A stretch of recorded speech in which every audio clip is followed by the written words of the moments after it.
শতরূপে সারদা এই বই থেকে পাঠ। বিষয় শ্রীশ্রীমা সেবক চতুষ্টয়ের দৃষ্টিতে। এখন পাঠ হচ্ছে শ্রীশ্রীমায়ের মুখ্য সেবক লাটু মহারাজ সম্বন্ধে। পরবর্তী অংশ।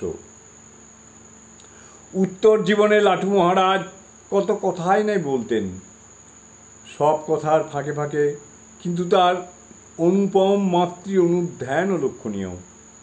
তাঁর সহজ সরল ছোট ছোট মন্তব্যগুলির মধ্যে অন্তরের অগাধ মাতৃভক্তিই ফুটে ওঠে। উদাহরণস্বরূপ স্মরণ করা যায়, লাটু মহারাজ একদিন কাশীপুরের নানা ঘটনা ও স্মৃতিচিত্র খুব আবেগের সঙ্গে বলে চলেছেন। অকস্মাৎ একটু থেমে তাঁর সেই অপূর্ব হিন্দি বাংলা মিশ্রিত ভাষার গদগদ কণ্ঠে মন্তব্য করলেন, মায়ের মতো এমন বুদ্ধিমান মাইয়া লোক হামনে দেখলুম না। তাঁর শ্রী শ্রী ঠাকুরের সেবা করতে করতে আমাদের মধ্যে কেউ হতাশ হয়ে পড়লে তিনি শ্রী শ্রী মা তা বুঝতে পারতেন।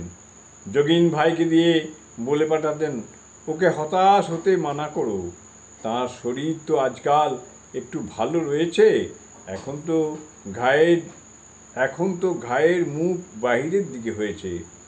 এমনি করো মা আমাদের সব সময় সাহস দিতেন।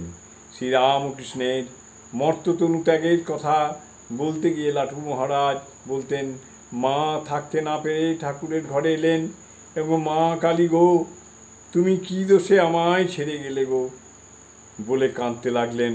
মাকে কাঁদতে দেখে বাবুরাম আর যোগিন ভাই সেখানে গেল, আর গোলাপ মাকে ধরে ঘরে নিয়ে গেল। মা একবার কেঁদে সেই যে চুপ করলেন, আর তার গলার আওয়াজ শোনা গেল না। জয় মা।